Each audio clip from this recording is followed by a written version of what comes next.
This is What a Week. What a week. Politricks. Eta, welcome to another episode of Wow What a Week, hashtag Politricks with Fresh and Botsang. It's been a massive week. President Ramaphosa in court trying to stop his own impeachment. Dudula and March running the borders perhaps, because nobody else seems to wanna. The DA write one letter and the entire cabinet shakes. Trump signs a peace deal with Iran and possibly leaves Israel out in the cold. And 50 years after June 16, the kids of 76 fought for the classroom. The kids of 2026 seemingly have similar issues.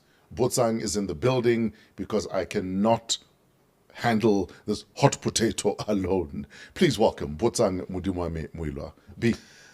Good morning, Fresh. What's up? Except that I had a misfortune during the week. Askis. But I'm good. Happy Father's Day for tomorrow. Oh, yes. I'm dressed like this because I was at a Father's Day soccer match for the fathers at my kids' school. Okay. I am tired. So if I am not firing on old pistons, it's because I've been playing soccer. At least you're fit. You go to the gym. You could run and play soccer. Some of us wouldn't be able to My man, gym fitness is not soccer fitness. Just like swimming fitness is not cycling fitness, is not running fitness. All of them require different levels of fitness. But shout out to all the fathers. If you're a father, hopefully you are made to feel like the hero that you are. If you're a dad that is struggling to see your kids, you must fight to see your kids. If for whatever reason you've given up on seeing your kids, or you now decide you're going to be deadbeat, these are your kids. Before you know it, they're all grown up and you've had nothing to do with their lives. Try and make a bit of an effort. That's all. Maybe I should be lazy this week. I only remembered now that you mentioned that it's Father's Day. Yes. And last week I was with Onkarabile, and she only left on Tuesday because Monday was a school holiday. Yes. And I was cooking every day for her. Every day. She demands that I cook. She doesn't want takeaways. Yes. And cooked, I even give a little khemere. That was dope. Yeah. So, no, welcome to my life. I'm literally, I cook dinner every night. Yeah. Except Fridays. Fridays are takeaways. Nah, anyway. Yes, sir. What's going on in the country, Fresh? Ramaphosa interdicts the impeachment committee as Parley's legal team briefs them first. What's going on this week, sir? When we finished last week and prior to that, on Friday, President Ramaphosa filed an urgent application to the Western Cape High Court to interdict the process of impeachment, the parliamentary process of impeachment. Yes. We did talk about it, Fresh. No, but is he... I get it out while I am challenging the outcomes. The Section 89 outcome. So the committee. Yes. You can't carry on because you are going to ruin my good name. Yes. They're actually relying on what informs the impeachment committee is that Section 89 report. Yes. We did talk about it about 2-3 weeks back. And the president says it's based on hearsay, amongst other things. I don't know why would the president, Fresh, when I looked at the papers, by the way, I don't know why would the president's legal advisors or himself downplay the work that was done by the Section 89 panel. Or the seriousness of the whole thing, Jay. And this is also where I think politicians don't look at the seriousness of the thing. I've heard Gwede Mantashe commenting on it. It is money, it's not state money. People saying such things. They don't realize the seriousness. It's not about the money. It's not about the president's personal finance money being stolen. And nobody's saying he stole money. Yes, it's breaking the rules and the laws of this country in handling forex. That's number one. Also, in handling the way this whole issue of theft and robbery, whatever it's called, and not reporting a crime. Despite even that. And then clandestinely investigating exactly. And instead using state resources and wrong resources as well, like his personal bodyguard or security to can investigate and arrest these people and all that. And I think they are downplaying the whole thing. But, for a free legal advice to them, and I think it's time-wasting tactic. I think for me, this is only because there is no way. No, but he says you guys are going to tarnish his good name if you carry on before he is done challenging outcomes. He should allow the two processes to take place as they deem fit. This committee has a lot of work to do. They must still do the terms and conditions of how they are going to operate, because it's the first time we're having such a situation in the country. Allow them to do their work. The outcomes, this is not actually investigating or process of impeaching him. It's to look at, was there wrongdoing that he can be impeached? Allow the process to take place. But also, I still say I want to see a situation where a lower court, a high court, not even a Supreme Court of Appeal, a high court is going, a provincial high court is going to overturn the decision of the Constitutional Court. In fact, Advocate William Mukari, SC, has already advised the committee to oppose. His line is that the Western Cape High Court has no jurisdiction to effectively suspend a Concord order, and that an interdict would do a grave trespass on Parliament's terrain. Committee resolved on Thursday to fight it. Meeting is set for the 24th of June. Okay, Yes. I agree with Advocate Mukari. Yes. That they should not, they will be doing injustice to us as a nation, not to do its job. And also, I don't think it had to even go to an extent of being given advice, legal advice by Advocate Mukari. Yes, he's the advocate or that is leading and advising the parliamentary, what do you call it, legal committee. Yes. However, Fresh, there's an order. There is a constitutional court order, which is the highest court order of the land. Who will challenge that of what that committee has to do? And me and you have said 2 weeks ago, what should have happened actually when these documents were received? It is upon the responsibility of the Speaker of Parliament to actually, not even that committee, the Speaker, there's the Committee of Parliament.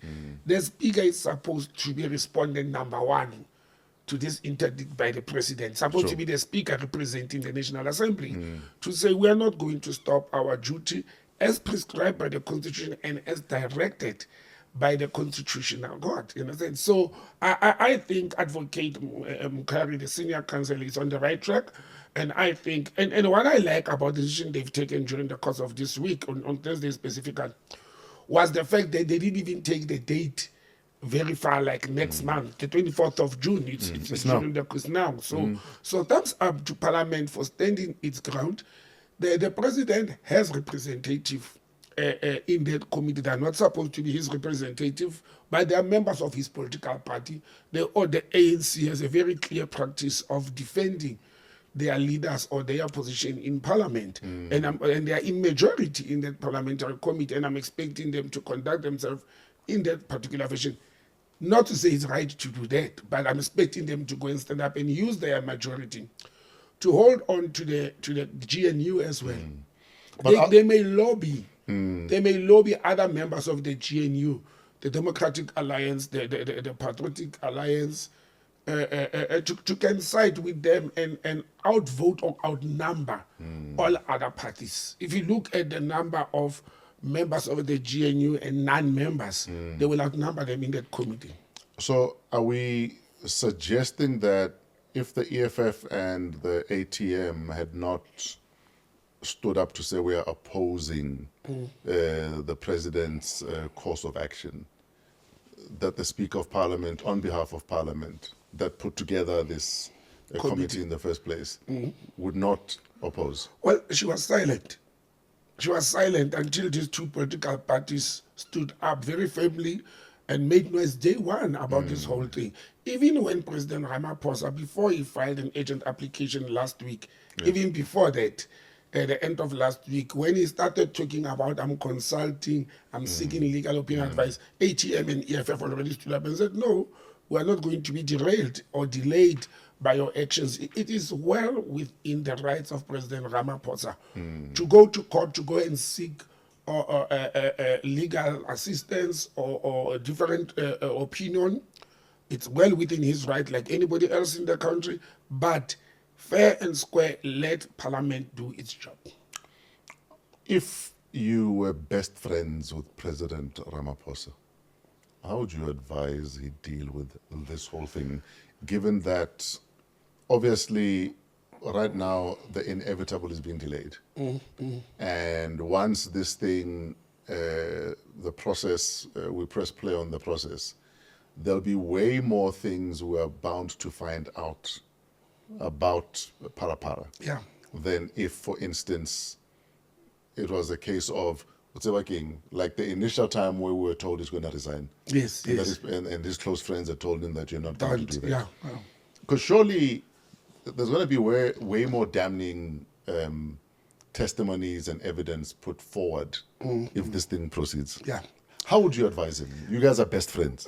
First, Fresh, you are talking about there'll be more than evidence. It has already started coming out. There's Yes. been leaks of court papers that insinuates or suggests that actually looking at what was recovered from the suspects and other stuff, there could have been more than 580,000 US dollars that was taken from the farm and all those things.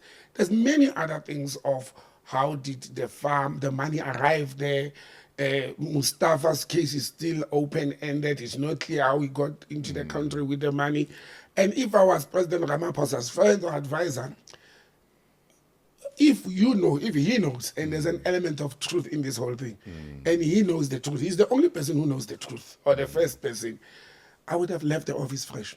I would have left the office. I would have stood up and say, I'm sorry, I've done wrong. I handled this thing in an improper manner.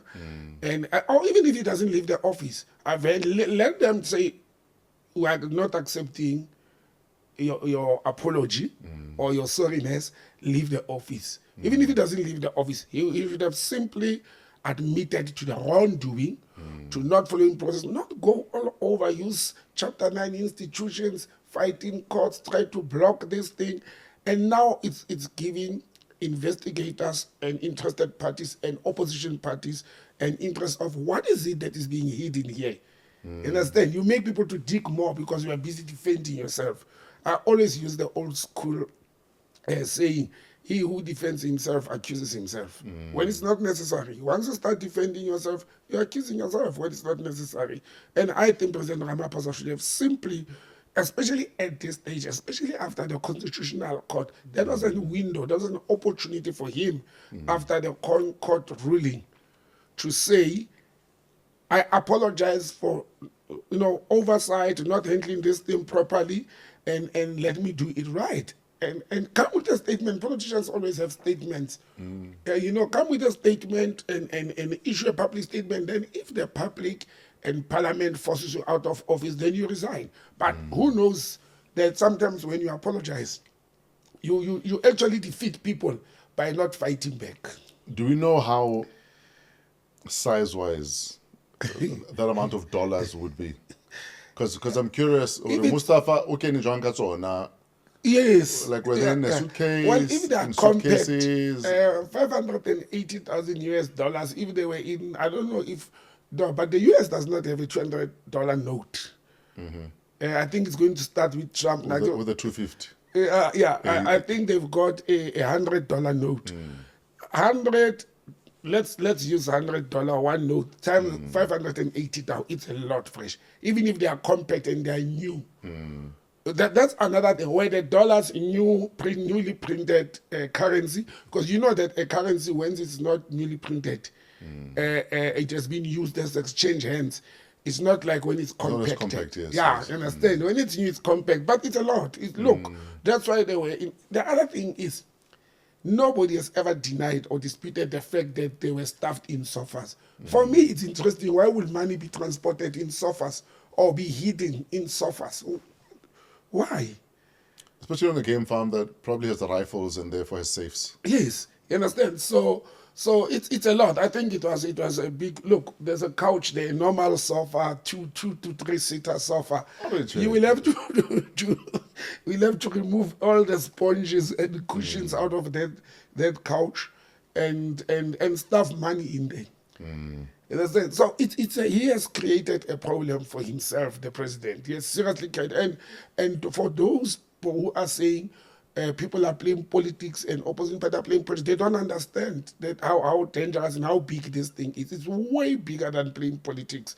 It is, for me, I'm even more concerned as a citizen and a public servant in this country, that resources of the state were used, were abused, and not only when there was theft, not only when they were hunting Emanuela in Namibia and so forth, not only then, even after when we had South African Reserve Bank, South African Revenue Services, the Public Protector's Office, and many others to issue statements, to conduct investigations. Those were abuse of state resources by the president. Sure. And I don't think this was handled wisely. And I also think they undermined the opposition and the interest of the people in this Phala Phala. I think they thought it's one of those things that will be brushed aside. But the economic freedom fighters have been very consistent for the last 2 years since this issue. 2.5 years now since this matter happened. And you know, this is time when people should congratulate and give thumbs up to parties like the economic freedom fighters. They showed that what they started for, what they've been making noise, challenges in parliament, they've been consistent. Yes. So look at, and Julius Malema have said it several times, Fresh, that there's no permanent friends or enemies in politics. Yes. Look at how the EFF treated Jacob Zuma on the Nkandla issue and many other issues. And we thought because they don't like him or they hate him or Julius has a beef with Jacob Zuma, but they're continuing doing the same with Cyril Ramaphosa. And for me, that is the real truth of the opposition. Sure. There's no love lost. We are doing our job as an opposition. I think the EFF ATM, for standing up legally, pursuing this matter in court, I think they've done very well for the country. Because this is for the country. If it wasn't of those two political parties, would have not went to an extent of going to the Constitutional Court. That's how important this thing is. Yes. For those who are saying it's a minor thing, it's his money, he didn't steal from the state. If it's a minor thing, why would it end up in a Constitutional Court where there's a ruling or a judgment with two important outcomes? One, part of that judgment has informed that one of the parliamentary processes must be changed. Sure. Or rules must be changed. It's unconstitutional. Sure. The second one is there's a prima facie evidence that the president must face the music. The same. So the Court reconfirmed and supported the findings of, I forgot the name of the former justice who presided over the matter, the Section 89 matter. So this is very serious for me, and I'm not going to undermine. It's not politics. It's not playing politics. It is, and we are not even in a year of national elections. And President Ramaphosa is not qualifying to stand for another term. So it cannot be politics. It's not qualifying to stand for another term. I think the biggest problem is if President Ramaphosa leaves the office, who will take over? The DA is not going to welcome Paul Mashatile. Sure. And that's where the challenge is. He is also being seen, again, let me put this in conclusion politically. President Ramaphosa is being seen as the mastermind and the glue of what you call the GNU. I think the GNU will struggle when President Ramaphosa leaves office. The GNU itself, not to say it's dependent on one person, but he is the glue that binds them together. He was seen by many in the left as a tool of white capital. He's seen by many white people, many white-based organizations, former political leaders. They've said he's the best person to can keep the country together. Sure. So you understand? So he's the one who's keeping the GNU intact. And I think the fear is if he leaves office, what's going to happen? And especially now that the DA is remotely reshuffling the cabinet.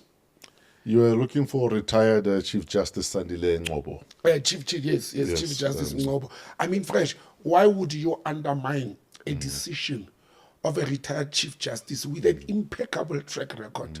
And he was not alone. By the way, one of the people who said in that committee, it was... Masipa. Yes.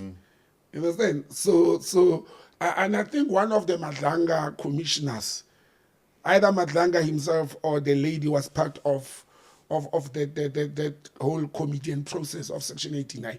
So it is people with credentials in the legal, field, people with solid backgrounds, people who have done very well in the legal fraternity.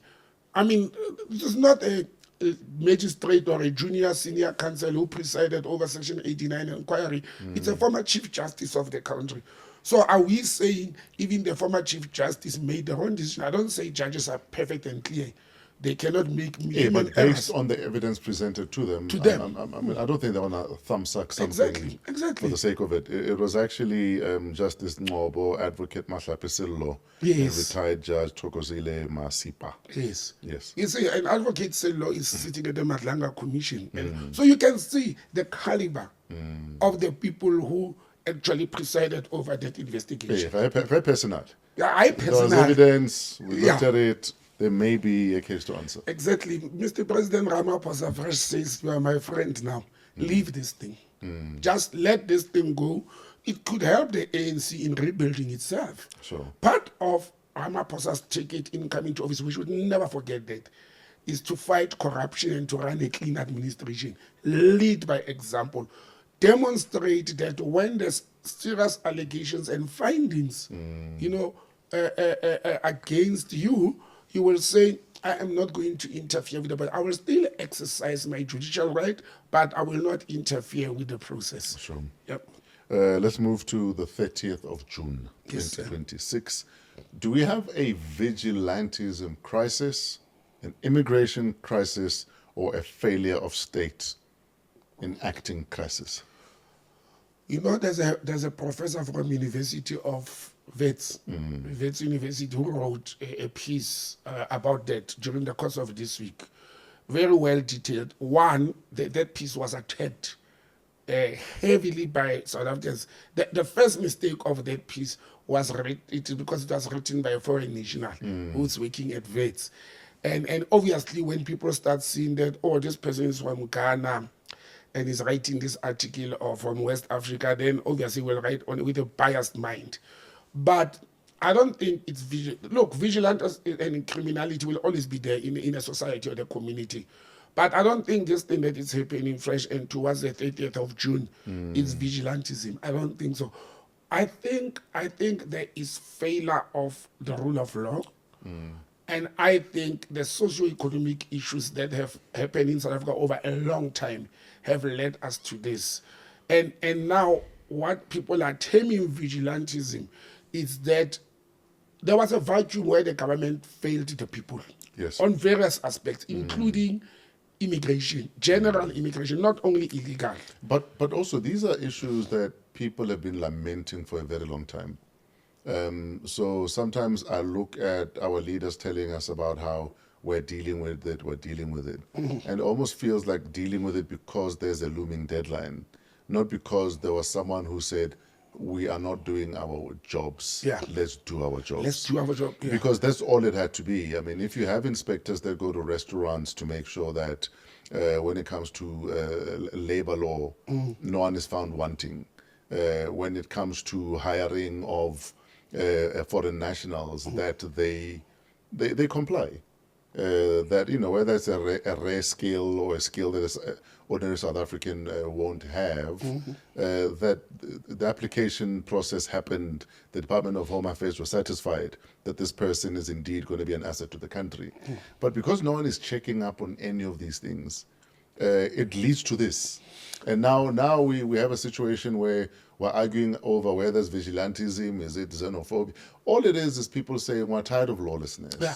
And if the government fails to implement and or enforce the law, it leaves a vacuum to people who are frustrated by other issues to take advantage of them. There is a vacuum. The government failed to protect the interest of the people in the country. The struggles of economy and social ills. Now, what happens is the people who are unemployed, people who are not being serviced, and I think there's an element of aloofness from civil servants. I listened to them. I looked at a former MEC of housing in KZN, Mr. I think it's Jomusi Bia.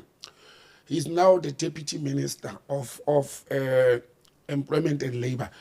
I looked at how he's all over the streets of Ekurhuleni and Joburg, buildings. Doing inspections. Doing inspections, labor and building, hijacked building.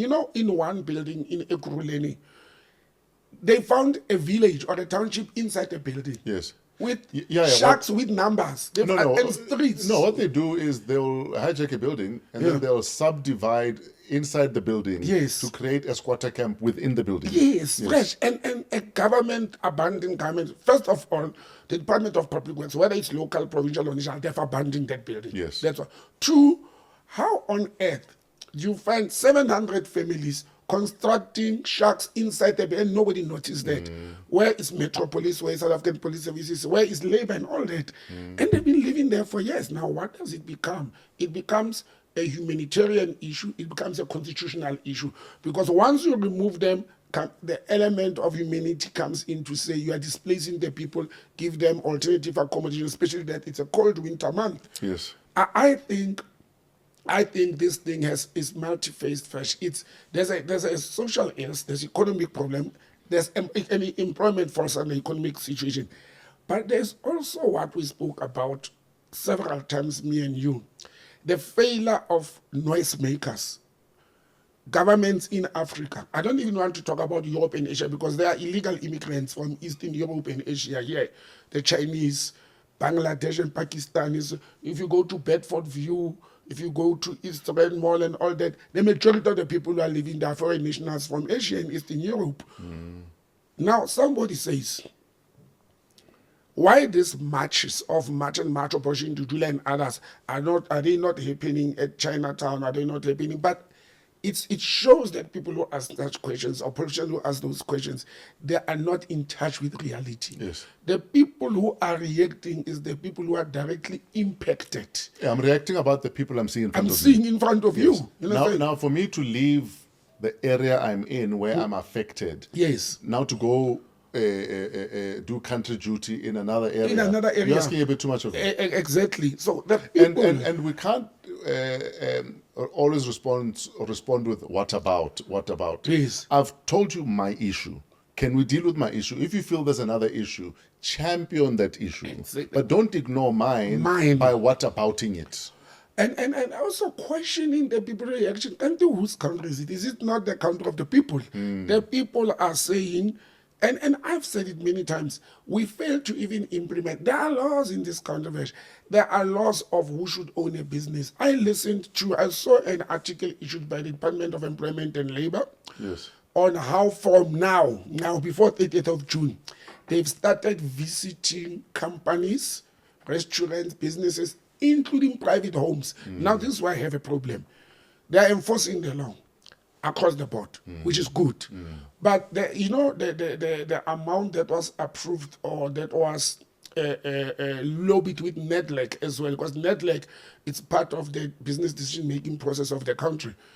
The amount, if you are found to have employed an illegal immigrant or an immigrant without papers, non-documented, whether as a gardener, domestic worker, a security guard at your gate, or as a waiter in a restaurant or anywhere, it's 1 million, the fine. Now, how do we, as government, arrive at a situation whereby there's a supermarket that is generating R1 million a day, one of the big chain supermarkets, generating 1 million a day, employing illegal immigrants or undocumented foreign nationals, and a Botsang who has at his home a foreign national who's a domestic cleaner. And then the fine is equal. How do we do that?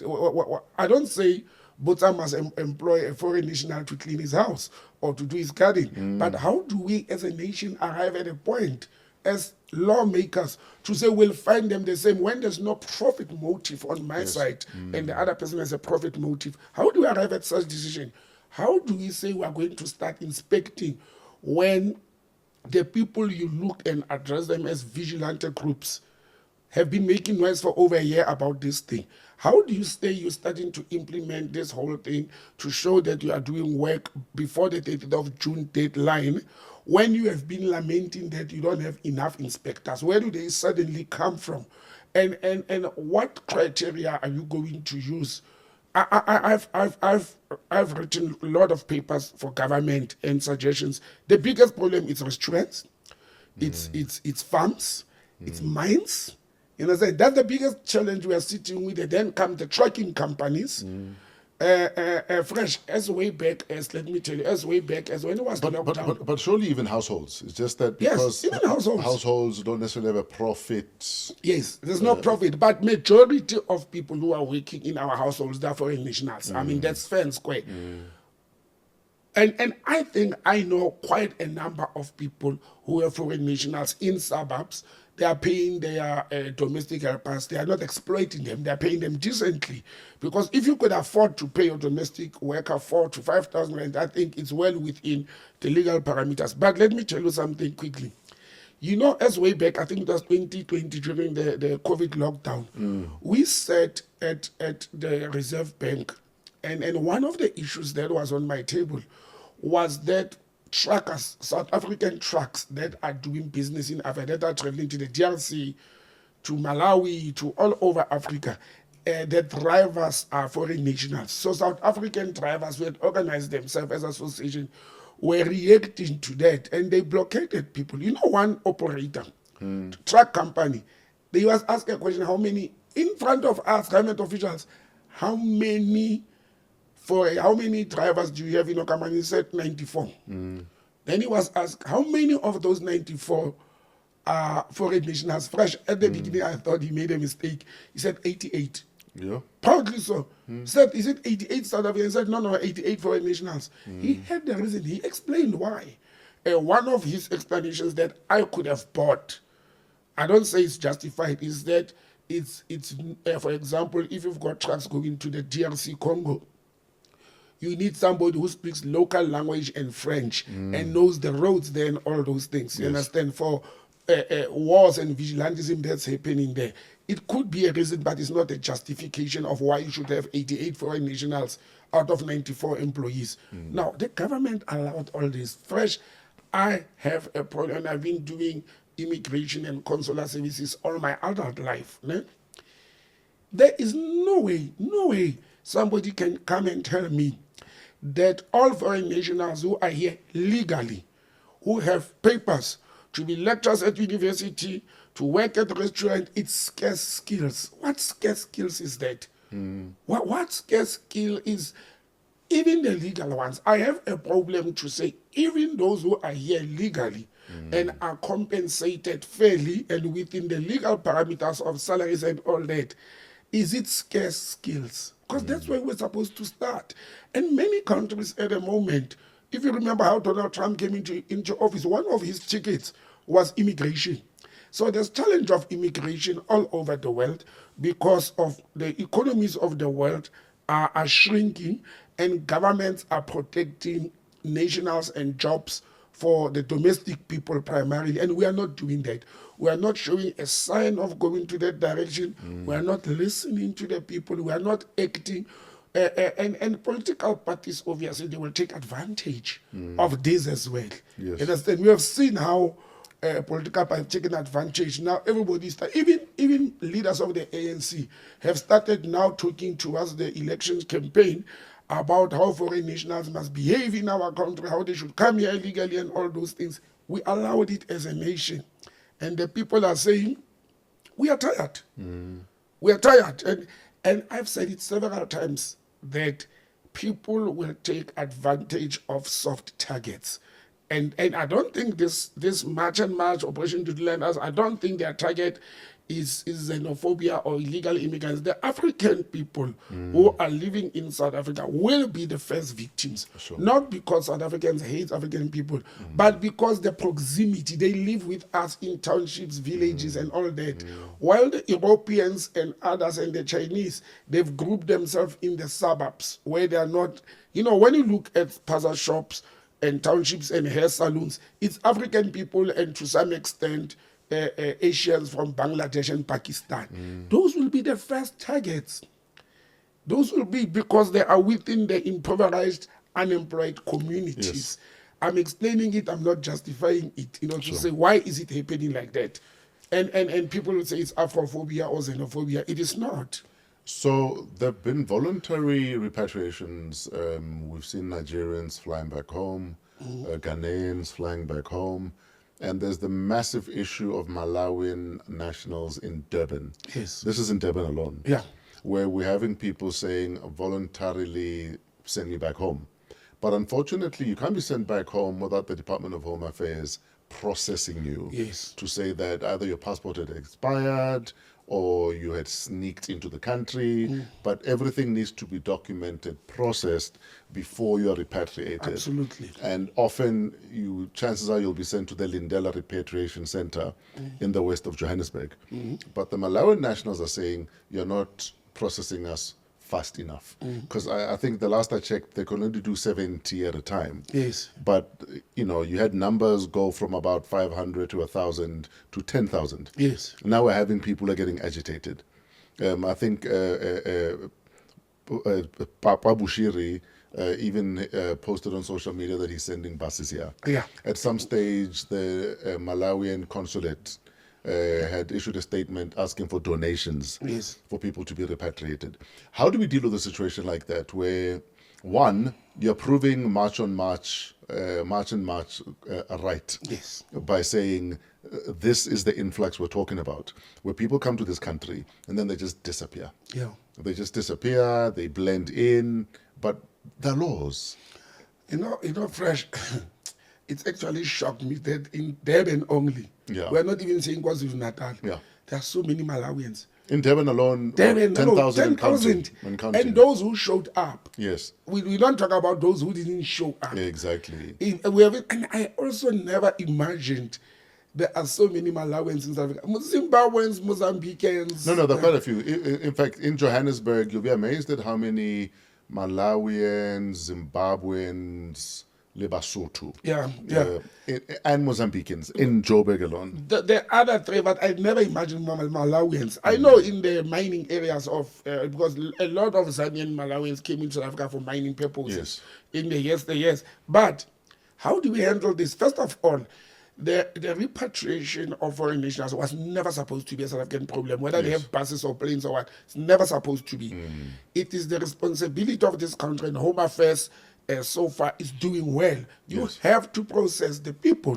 Whether they jumped the fence or crossed the river to come here, if they've now come forward to say, I want to live peacefully, there's a very important element to why government is doing that. It is also to check if these people are not on the SAPS wanted list. These people may have committed crime and the police have found the fingerprint. Now, if you take their fingerprints, you may end up saying these fingerprints are on the database of the fingerprints we found on housebreaking somewhere. They are now committed. That's very important. But also, you don't just repatriate human beings and let them live. Some came as refugees, some came as asylum seekers here. You can't just send them out, because it is not well within the United Nations, human rights as well as refugee, policy. You must, when you receive them well and their permits expired, you must send them home very well. So it is important also to keep the record of the number of foreign nationals who are in South Africa. As you said, what is happening now in front of our eyes is proving that much has been right all along. The story that foreign nationals taking jobs, it's undermining. Look at the strain they have put on the city of Durban, only the city of eThekwini at the moment. The strain.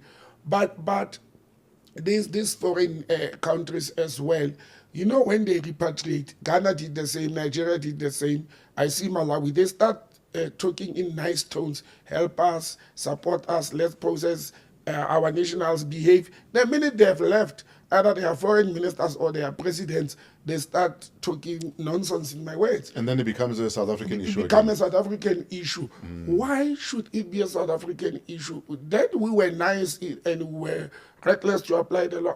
I've listened to senior officials of governments, African governments, even the United Nations. I've heard them saying South Africa must apply its laws of human rights in dealing with these foreign nationals. They are quick to quote South African good human rights laws. They're very good to quote that. But nobody is talking about South Africa must apply the laws against illegality. They're not talking about that. How do I give you a right when your presence in my space on its own and primarily is illegal? You It's know, unlawful. the sad thing is the lawlessness of the whole thing is almost swept under the carpet, or it's not treated as seriously an issue as it actually is. Yes. And that unfortunately, when people are operating under the radar, when you have crimes like you're saying, murder, housebreaking, seriously scheduled crimes happening, but you don't have people who are on the system, that's a problem. It is. And you can't now say to people, make it a human rights issue and not process anyone that is lawless or illegal like you do all other people that are illegal. You can't have kids' gloves all of a sudden. Yes.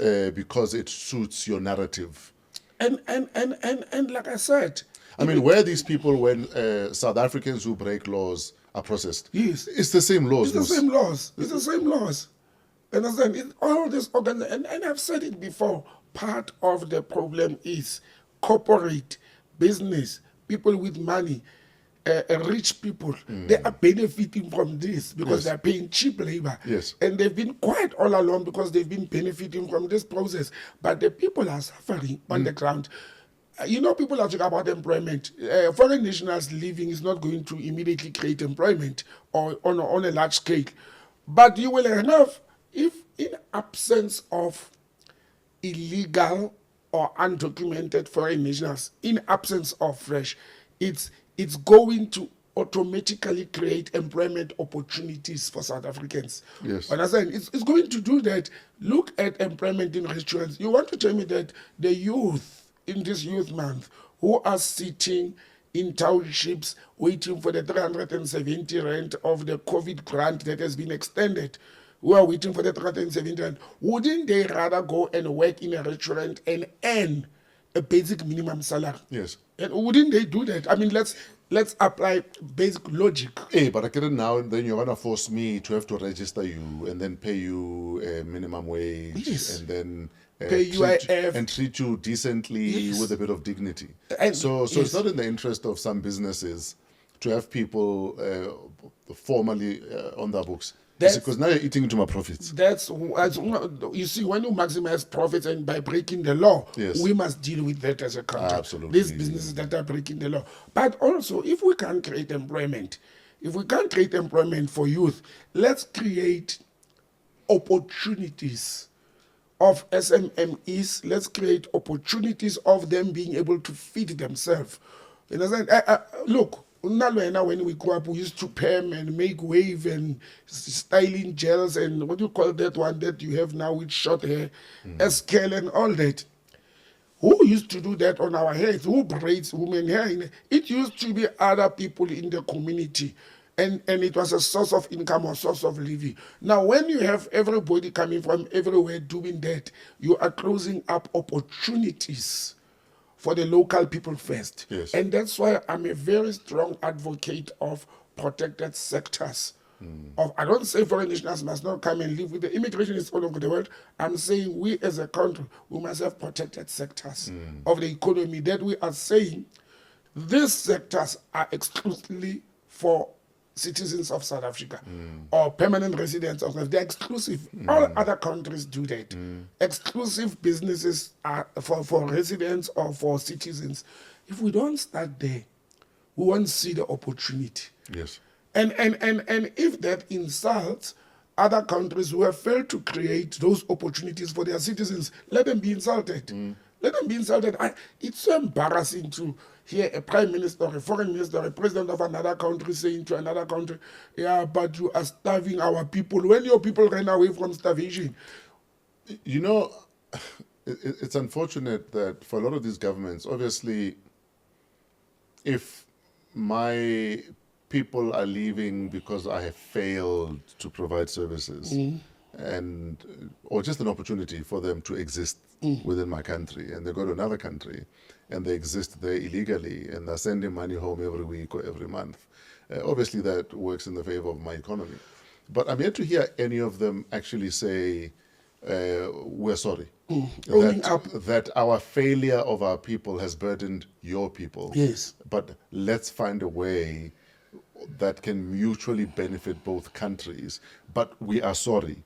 that we have not created an opportunity for our people to feel like they can stay home and eke out an existence. Exactly. For me, the day you have responsible leadership, accountable leadership like that, is the day you'll know that maybe Africa will be okay. Yes. Until then, nobody wants to take responsibility. And you look, even South If African my government, child breaks into your house to steal, to eat. because we didn't have food, Yes. or for whatever reason, or I didn't create an environment for them to feel like they don't need to break into someone else's house, my responsibility is to go to that neighbor and say, I am sorry. Yeah.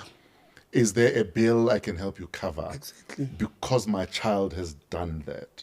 At just basic human decency level. Why is that lacking? And it's lacking because there's no ethical leadership in the continent. Even us, there's no ethical leadership. When you look at what is an asylum seeker, a refugee, so normally we are running away from persecution, wars, and all those things. Is there that in There's Nigeria? a guy from Ghana who's running away from being a chief. Yeah, But anyway, carry on. Nigeria, Malawi.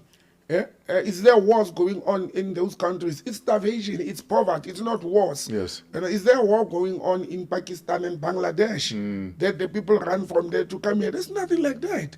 It is economic opportunities, and our laws were soft and they were not enforced. I mean, in conclusion, first look at, I want to use this as an example. When President Mbeki and Menkosana Dlamini Zuma and others are saying it is not as bad as we are portraying. No, it's very, very bad. It's very bad. Unfortunately, they don't live on the ground. They Let's- don't live yeah. in the inner cities. It's bad. They don't live in the Townships in the where there's township. one clinic. They don't live in some of the informal settlements. There's an Yes. informal settlement near, where is it near? Off Malibongwe, Yeah. on your way to Cosmo City. Yes. That entire informal settlements is just people from one country. Yeah. Just people from one country. Yeah. Now, the government goes and erects a clinic there, supply water, sanitation and everything. Fair and square. That clinic was meant to serve, let's say, 100,000 people. Now you are sitting with 700,000 people. The queues at clinics, it impacts on people's life every day. It does. The queues at clinics, they are running out of medicines. I mean, how many times did the Border Management Authority and the police caught foreign nationals from Malawi and Zimbabwe specifically driving out of South Africa with government-issued drugs? Drugs meaning medicines. In this, how many times did it happen? Yeah. That people go and collect medicines of, say, diabetes or high blood pressure or what, and they package them to export them to their countries, and they open shops there to sell those things. That's lawlessness that we shouldn't allow as a country. But also, first, you shouldn't be ashamed to apply the law fair and equally. Yeah. Never be ashamed to do that. Absolutely. Do we move on? Yes, sir. Let's move. I have a headache already. The DA forces President Ramaphosa to consider cabinet changes. New DA leader Hill Lewis, elected in April, post Steenhuisen, wrote to President Ramaphosa demoting John Steenhuisen from agriculture to Deputy Minister of Trade with the foot and mouth disease crisis as the stated reason. Willie Orkamp moves up to agriculture, Mania to environment, Kasim and Bloom in as deputies, and Gondwe axed. What's going on? The first weight, I would say it is first, and I'll tell you why. When the DA, you remember, a week after this gentleman was elected to be the leader of the DA. Yes. Remember, before that, weeks before, towards that build up to that elective conference, there were skirmishes between Steenhuisen and the former DA. What do you call that guy? Who was a doctor, somebody who was fired by Steenhuisen, who was a treasurer general of the DA. Yes. I said, watch in 2 to 3 months how the DA is going to reshuffle their people in cabinet. And Steenhuisen may lose his position. I even suggested that time that he will totally be removed from cabinet. You called it. Yes, and probably Ramaphosa may compensate him by making him an ambassador. The DA has a scorecard, and this is where the problem is. Right? The DA has a scorecard they claim they have a scorecard of the performance of those they've deployed to government, particularly to cabinet. And due to the foot and mouth disease, which is a very complex situation, they are saying the performance of Steenhuisen is not up to scratch. It didn't meet the requirements. and bring in Willie Ocamp. But you know what does it say to me? It says to me, part of the argument of the GNU, it was not only proportional representation in the cabinet. When I look at it, when I read the letter that they've sent to President Ramaphosa, and what it's more like an instruction. Move this one there, move that one there, demote this one. What happened to the constitutional position of this country, that the president is the president's prerogative. So we are now actually being governed in the executive authority by I call it illegal, unofficial GNU agreement that is not legislated, because nothing is legislating the GNU agreement. There's nothing. I call it a document that is flying on air. Now we are being governed as the executive authority, not by the constitution that gives the president absolute rights, by the agreement. What does the agreement say? The agreement, it's clear to us that it says these portfolios, they belong to us. You understand? As the DA, as PAC, I think it's these portfolios. It's not to say what we thought at the beginning. At the beginning, we thought there's proportional representation. The DA is a second party. Yes. Will get more, like 8 ministers. The PAC and others get one. I don't think that's the issue. I think the DA has successfully claimed strategic executive positions. Yes. And when you look at them, at this new list, the revised list, the DA is asserting itself on economic, trade and industry, agriculture, where they control. I also suspect that they lobbied for departments where they can measure the difference they made. Yeah, and in fact, Hill Lewis calls it the DA difference. Yes. And I think it's in these departments where they'll be able to say, this is the data, pre and post. Absolutely. They've outplayed the ANC and others in that instance. And look at, and you mentioned it when you say it's measurable. Look at Public Works, look at Home Affairs, the biggest number one problem department. So Home Affairs, you look at agriculture, very important for the economy of the country.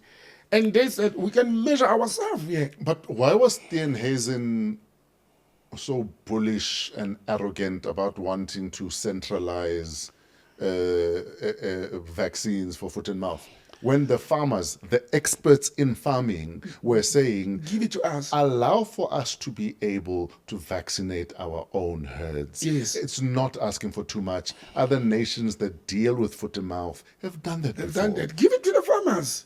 I don't know, Raj, what could it be? It's money. It's money. It's making sure that the people who get this business are your friends or comrades or what. It's money. But who's advising you that you're ignoring the people who are having to deal with the crisis at grassroots levels? I was thinking about it during the course of this week. Who's advising? Cabinet ministers are allowed, I think, 5 advisors. Normally, who they will take? Comrades or friends. The yes pass. The people they trust. The people they trust. Understand? It is very seldom that you will get somebody who comes from outside to come and advise you, because that person is going to either expose you or not toe the line. And I think that's where politicians make a mistake. You need someone who's not afraid to tell you. You know, for example, I was thinking about it during the week to say, if government was serious about these immigration issues and consular and movement and work permits and what, they would have went and hunted ex-diplomats who are specialists in that, Bobuktang, ambassador who, consul general, people who worked with that for years, and say, we are forming this committee. They formed the committee. But who is in that committee of the JCPS cluster? It is the same people who are in government. It is the same ministers and deputy ministers and officials who have no clue of how this thing works. They don't know the head and the tail of these things. When they've got experts lying all over the country who could advise them on how other countries do this, how we should handle this. We are not the first country to experience immigration crisis. The USA has happened, Germany has happened to it. Many other countries have experienced it. But Steenhuisen and the DA, I think it's also more of the internal, well-managed fighting with the DA. You remember the other day you spoke about how they are good in managing their cliques or their differences within the party. They manage it very well. And I think it's part of that. It's shaking up in the DA to go and put people that they think are more closer and stronger towards the new leader, unlike from other camps of the DA. But I don't think I think the biggest loser here, there's one lady who they've moved out, completely out. She was a deputy minister.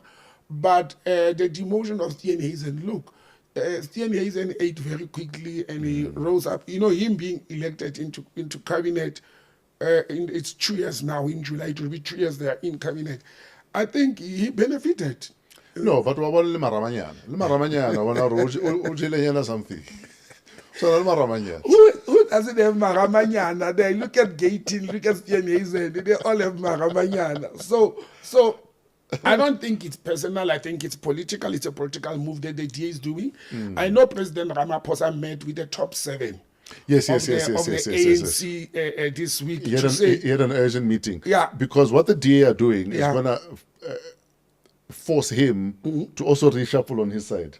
Because, not necessarily. No, CCC must still be replaced. Replaced, yes. Remember, yes. and obviously, apparently the ANC Women's League are pushing for Dinapule, who's not exactly covered in glory herself. Oh, God, no, please. The Women's League, please, man. Please, let's stop recycling.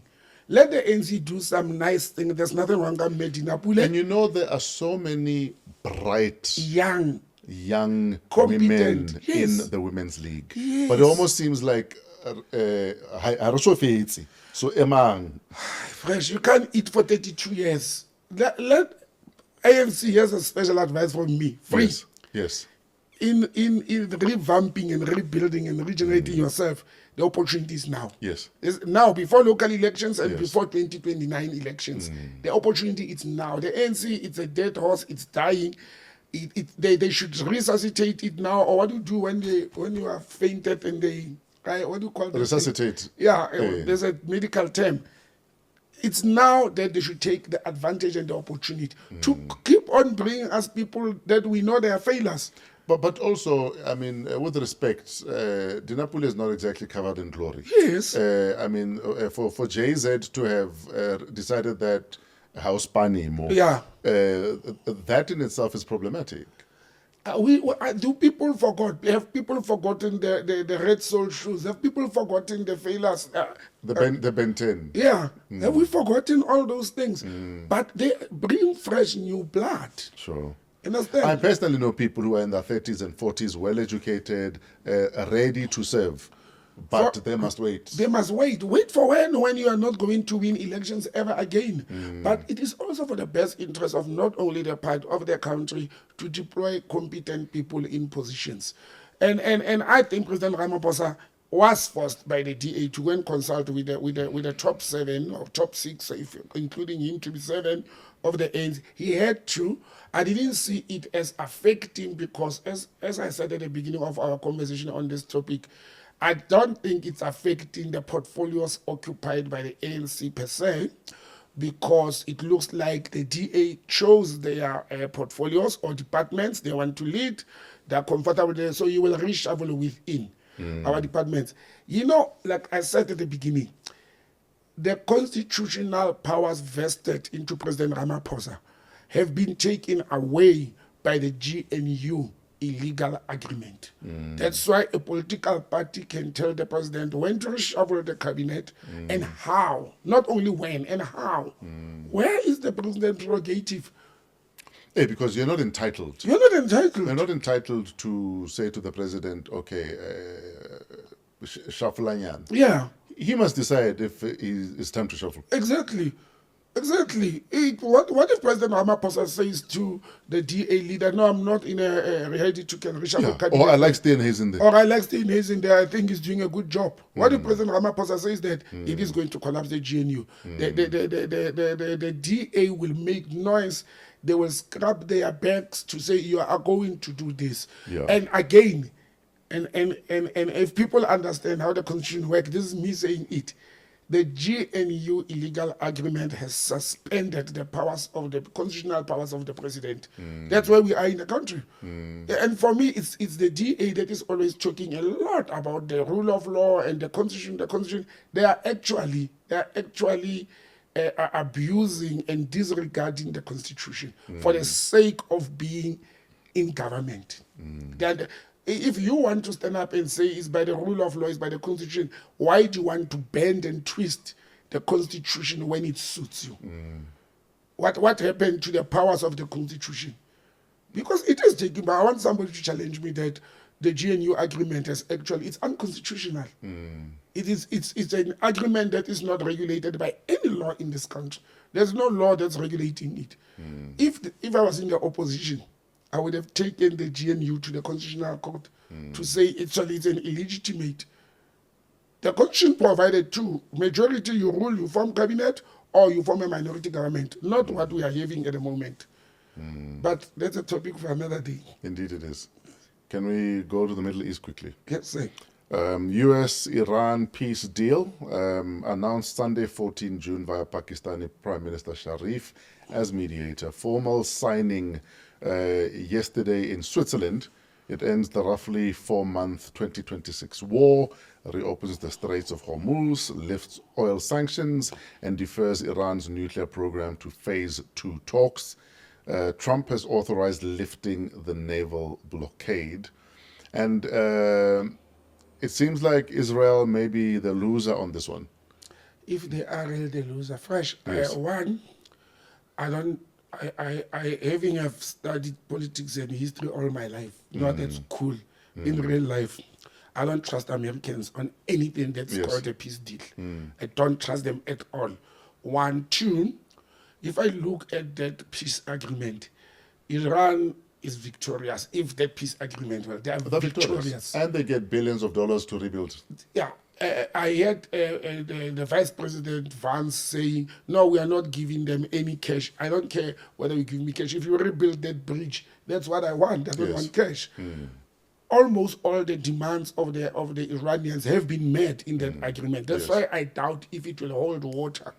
Because then Trump is supposed to go and win the hearts of those who have been ill-advising him to say, let's sign this thing. Or let's agree on ceasefire and let's give Iran what they want. The only thing that the Americans can make noise and shine and boast about is that Iran, as they have done before, said, come and inspect through the UN, not you, the US, through the UN. Come and inspect, come and monitor our nuclear capabilities. We don't have any interest of developing a nuclear weapons. They've just added one sentence strategically there. To say they should also not acquire it by buying it nuclear. So it's not only developing it internally. So let's say, for example, they go to North Korea or China or Russia and say, sell me nuclear warheads. They can't do that as well. That's the only thing they've added. But this type of agreement has been there with Iran since the 80s. You understand? Since the 80s, there's nothing new. They just went there to support Israel. And the other big deal is Iran has stand very firm to say no deal will be entered into or agreed to if our neighbors in Hezbollah and other neighboring countries. If Lebanon are not left alone. Left alone, peacefully, Yes. then there can't be a deal. Yeah. The biggest one, which is a threat for Israel, go and look at a map of the reduced number of U.S. military bases in the neighboring countries in the Gulf. In the last 4 months, they've been reduced to less than half. They've left. So Israel is being left naked at the moment where we are. And for America to grow balls and stand up and say, we will go ahead and enter into this agreement facilitated by Pakistan and other countries without Israel that's not wanting to listen to us. I doubt if that is true. I doubt if America will go ahead without Netanyahu and the Israeli government. I don't know what risk are they taking, but I don't want to be a prophet of doom. I don't think this peace deal will last long. And I think Iran knows how America turns around. Whoever president, all their presidents have been like that. They agree on something. What did they do in Iraq? What did they do in Libya? What did they do in Somalia? Understand? They agree on something. They go and destroy a country like, oh, we were ill-advised, we were wrong.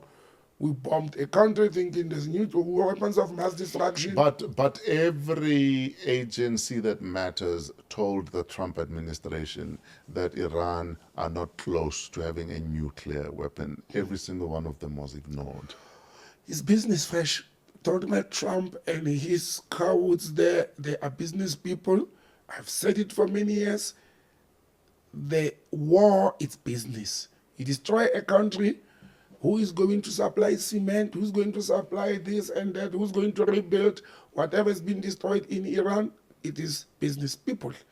So this war, it was about business, but I'm giving them a month. I want to see in a month no drone, no bullet, no missile has been fired, and the Strait of Hormuz.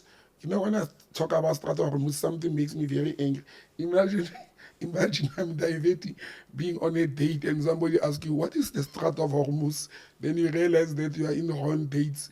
So we must just guard against our governments. When the oil prices go down, the nation must start making demands that the price of fuel should go down. Yes. Because the cause of abnormal fuel price surge, it was because of this war.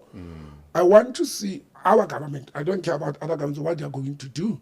Once the oil price starts going down, are they going to drop the price of petrol with the amounts they've increased with? Because it's supposed to be like that if you care for the people. Absolutely. But whoever trusts Donald Trump and the Americans, not me. I don't think it's a genuine, especially that Israel is not part of this. But we can agree, though, that as things stand, that Iran won. As things stand, Iran stood firm. Iran won. Iran showed resilience that I've never seen in my life. But I think also they were underestimated. Is often the problem with wars such as this one, where you go against all intelligence. You go against every bit of sane advice that you're given, because you have your own ends that you're after. But again, it says to me, I don't know what was the American military position. I know the intelligence and other agencies had said, let's not do it. No, remember there's generals who were forced to resign. Because I'm certain they also stood firm in saying what we're doing is wrong. Remember the biggest plan of America, it was not about nuclear, the biggest, the number one target of the USA going into Iran war, it was the regime change. It was to change the government. They underestimated the Iranians on the ground, the people of Iran, to say, we may not be happy. They thought those they funded and influenced to cause havoc, they are bigger and stronger. They underestimated the Iranians to say, we may not be happy with our government, but we will decide to do it our way at our own time to change the government. Absolutely. Not imposed on us by a foreign state. And I think the Americans didn't read, or they don't know the art of war. Because should they have known the art of war, is that you do intelligence on the ground, you check the mindset of the people. Now we are fighting people who are prepared to die. Yes. Or how do you go and fight a person who's prepared to die in order to change their government? But thumbs up to the Iranians. Thumbs up to there's got this gentleman. He's a professor at the university, but he's the negotiating leader. They took an expert, international relations, who's a professor. He's a lead negotiator for Iran. Very consistent, very, very solid with their position. They don't bend, they don't shake, they don't go there and say, we're still going to consult with our leader back at home. They didn't waste time. They go there with their position, this or nothing. So Iran is victorious in this war. Americans may not like it, but they were beaten flat, economically and militarily. They were beaten by the Iranians. Even when you go diplomatically, and thanks to a country like Pakistan. Can the Prime Minister of Pakistan come and negotiate for his nationals in South Africa to go back home? Look, he's a chief negotiator. He achieved what the UN could not achieve. Absolutely. So thumbs up to Pakistan and the Prime Minister, they've done very well. We're running out of time. Let's go. But we can't go without talking the legacy of June 16. Oh, yes. It's the Golden Jubilee, 50 years since Soweto school children marched against Afrikaans as a medium of instruction under Bantu education, amongst other things. Because I think we often reduce this to Afrikaans in classrooms, Thank you, Fresh. almost to take away from the young people that there were bigger issues that they were also marching against, Thank you, Fresh. including group areas. Thank you. You know, this week I still have my notes and records Yes. and speeches. I even saw on Twitter, they now have it. I don't know where people get info. Social media, of the number one accused in the Bethel trial. The man who was accused, who was the mastermind of the June 16 rebellion. It was Zephaniah Lekwame Motopeng, the leader of the PAC. Yes. And I saw a video where he was talking about this to say, by the way, others must stop claiming this thing. That's why they don't know. They think it was against Africans and Bantu education. There was more It was to bigger this. than that. It was explained that those who are saying it was against Bantu education, it's because they were not there. They don't know.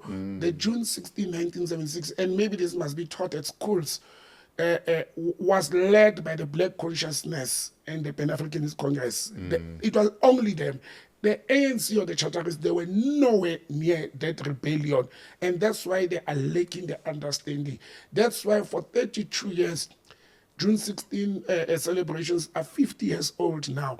And the same problems and challenges of displacement, the facilities, the quality of education, not only Africans, it is still the same today. I was going to say, to some extent. Many would argue that you would think that after 50 years, the youth of the country would not be dealing with pretty much almost the same things That youth Machinians 50 have years dealt with. that kids 50 years ago died for. Yes, you understand? It's still the same. I mean, we have to tell the truth. Yes, there's more schools being built because the country is growing, the population is growing, but the quality of education, that's why people in townships who can afford, they take their kids to former Model C and white schools in cities. And let's argue that it was about Afrikaans. Let's go with that narrative, that it was about Afrikaans. It's 50 years later. Your average child in a village and in some townships is still learning in a language they don't fully understand. Exactly. They first must learn the language, and then English must be your first language. Ke bua Sevenda, ke Motswana, ke Mozulu. You're teaching me in English. Yeah. Has anything changed then? Nothing. If English is not my mother tongue. That's why I don't want to go with the narrative of it was yes, there was a battle of want to teach us as Africans as the primary language, But there were bigger issues. There were bigger issues, and There were other issues. And first, you know what we could have done as a nation, at least for the 1976 kids, is to verbetering Africans, improve the life of the youth in this country. Our youth has the highest unemployment rate in the entire universe. Youth, and don't talk about the Botsans who are unemployed. I want to talk about the youth. And we should have done things better. We could have made our schools safe havens. To this day, there are still kids in the Republic of South Africa who do not have decent classrooms. There are still schools in the Eastern Cape, in Limpopo, where kids are learning in shacks or under the tree. And we cannot lie about these things and say they do not exist. There are schools where kids are studying, and Brafred somewhere got a tender to build a school, and when it's windy or cold or storms are coming, the roof get blown off. So we did not give the decency that the people that died and fought for. And I think quite a number of people, there's a book that has just been published about the life of Tsietsi Mashinini, one of the leaders of the 1976 uprising. But also we should not turn the 1976 as the period or the phase where the apartheid government, pardon me, they shot and killed unarmed youth. Because that's what people are saying. They want to do it as if there was a massacre of youth, students, actually, not even youth, students protesting against Africans. And that's not true. That's a lie. And I think we should start as a nation, because the schools are refusing to tell the truth, start distributing information to students and to youth about what actually happened. You know, I always say, when we started this podcast 3 years back, I used to say people don't know that the 1976 uprising did not even start in Soweto. It started in Kagiso, in Mogale City today. They did not know that a meeting took place as way back as 1974 between Biko and Sobukwe when they were planning this whole thing, who were the leaders of the Black Conscious Movement and the PHC. They planned this, and why is Zephaniah Muthuphei? Because he was a school principal in Orlando. And he was best positioned to rally these boys and girls at school to say, I'm a principal, I'm working, I'm in government. You are right with what you are demanding. Start an uprising, I'll support you as a school principal. It was well coordinated. Now, there were no social media, there were no cell phones. People were monitored in 1976. But look at how the organizing, that this mushroomed in Kagiso, then Soweto, then in Langa, then in Sharpeville and other areas. It shows the capabilities of the political leaders at that time and the students, how organized they were to can do that. And now we are sitting here crying to march and on march and Operation Dudula and people who have organized themselves in civic and civil organizations. It demonstrates the power of a well-organized civic movement. I mean, look at was it August 4 stairways? Yes. In fact, the stairways in August, where there's no social media, you can't talk about it on radio, you can't broadcast it. You can't wear t-shirts of parties. But when people said we are staying away or that we are not supporting non-black businesses, it happened. The consumer boycott. It happened. Yes. And the current government is underestimating the capabilities of civilians in this country who are not political activists. They're undermining that, and I see it coming. It's just going to be bad these days because the social media, there's arms all over the streets. It's no longer about black and white. It's no longer about Swart Gefar or the apartheid police watching. You know, I was saying to people, we should also not underestimate fresh the role that black people or Africans in South Africa, the role that we played or some played in perpetuating apartheid and its policies. Because without the sellouts and the contribution of some black people who were in the police force or in the military, without their contribution and cooperating and collaborating with the apartheid government would have not prolonged apartheid for so long. But because they had people in the townships living with us, in the villages, they created homeland states and they controlled the leaders of those homeland states. But you know, it's sad, Fresh, that instead of celebrating the achievements that the class of 76 died for, we are still sitting with some of those challenges. You know, we are still sitting with inferior quality education. We are still sitting with... One of the great achievements is that we have a constitution that says every child must be at school, whether you can afford or not. That's a good achievement. That's great. But it's the quality of the education. It's also the history of the education that we are being taught at school. Is it producing what we want and lack as a nation? That's one question that I don't know why the nation is afraid to talk about. What do we need? We need artisans. What did we do? We shut down the artisanal schools. And is the quality of education that we are getting or our children are getting in the public schools in South Africa, putting them in a position to can compete with their former privileged whites and international communities? A lot of our students, when they go and compete abroad, whether in maths or what, they achieve a lot. We get a lot of trophies, but it's 1 in a million. Understand? And maybe it's because that child is brilliant, not because our education has prepared that person. There's a difference between the naturally born brilliant kids who used to get A's and B's at school and the Botsans who had to work very hard to get 1C. You understand? So we have to revisit the whole education system. But if we don't provide an enabling environment and infrastructure, you know, sometimes it's the infrastructure where you study. It makes you think proper. People who studied economics, they will tell you to get into an office with proper lighting. The light is not reflecting on your computer screen. It creates an enabling environment for you to work. But But we don't have political leaders in education who think along those lines. Taking away extramural activities at school.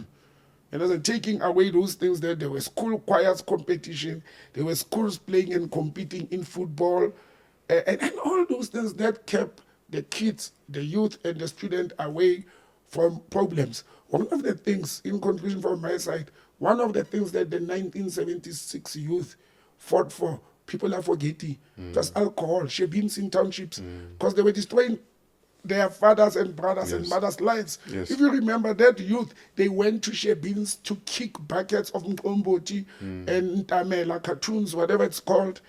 That was one of the things they fought, to say our fathers and mothers are being delayed by the apartheid government allowing alcohol. On every street there was a shebeen caucus. And the youth of To 70s pacify the masses. pacify the masses. So youth stood up and said, but the uncles every day, so we are fighting, we are being killed by the police, we are being fed poison. And to a certain extent, not much has changed about that. Not much has changed. And a lot of people lament how, if you go to the suburbs, you won't find an alcohol billboard near a school. Yes. But you go to the township and it's there. Yes. Why is that allowed? Or what happens on June 16? It's parties. Sure. It's just like Yamas. Ara It's groove. dancing. Kenya the gym dress, the uniform, the blazer, the Yeah. groove. Yeah, how can Even you youth, the youth and Dala, the school uniform, the gym dress. It doesn't fit anymore, but the gym dress. Yeah, no. We don't know. Yeah, and that is the mind. The problem with apartheid and colonialism is the mind of an African person. If we do not decolonize our minds and our education, we will not achieve the freedom we are talking about. And I said, it is not supposed to be where we are. We are not supposed to be, but there's hope. There's hope. Me, when I see civic organization organizing themselves, there's march on march and what, they've organized themselves very well. And trust me, one day we'll talk about this. This whole thing, it's well orchestrated. People want to downplay it. The fact that all these marches have happened peacefully all over the country, in almost 4 or 5 provinces, Mpumalanga, Gauteng, Northwest, Eastern Cape, and KwaZulu-Natal. The fact that these protests, these marches were peaceful and were well organized. I do not care who's the third force, who's funding, because there is somebody funding these processes, definitely. I just hope and wish our intelligence is aware. The question becomes, what is the purpose of the funder, the third party? Yes. What is the intended objective? What do they want to achieve? Botsang's opinion, it is to actually disempower the government. I think somebody have seen a loophole to say the government has become powerless. Political parties are betraying the people. Let's give power back to the people indirectly. And the government was sleeping. They didn't see this coming. There's a vacuum, there's a loophole, and there's a simmering. It's like when you want to create a military camp, when you want to arm the people, it's very easy. Zwelinzima Vavi was on Talk Radio 702 on Thursday morning, speaking to Bongani Bingwa. Okay. And he said he would not be surprised if the MKP might be behind the scenes, be the ones who are poking and saying to march and march, march and march. Let's go, let's go, let's go. Well, Mr. Vavi, I don't think it's behind the scenes, because we have seen both MKP and even Action SA marching with them, having meetings with them, engaging them. My question becomes to Mr. Vavi and others who are calling them vigilantes, who are against that. What is wrong when political parties align themselves with organized groups? There's nothing wrong with that. Yes. As long as it's not lawlessness, as long as it's not illegal. Zwelinzima Vavi himself, as the longest serving Secretary General of COSATU, which was the Labour Federation of various, when he was there, if you recall Polokwane 2007, it was him from COSATU, Blade Nzimande from SACP, Julius Malema from the Youth League, that rallied behind the removal of President Mbeki and the victory of President Zuma. They were aligned to the ANC. as civic organization. We had Sanko, which was supposed to have been an organization of civic or civil organizations. It was aligned to the ANC. So political parties will take advantage naturally of a situation, and then when the government is failing the people, they will say to the people, you are right. We are in government, we know you are right. That's why we formed MK, that's why we formed Action SA or other political parties. You are right with what you are doing. Look at how the EFF has used the Marikana event. People will think the EFF actually is the only organization that fought for the Marikana development. They have been consistent with AMCU, the federation, the Workers' Federation. The EFF, people will think Marikana, actually the people who were shot there were EFF members. But they became very smart about the Marikana. Every year they commemorate Marikana. And when Marikana happened, the EFF was not yet born.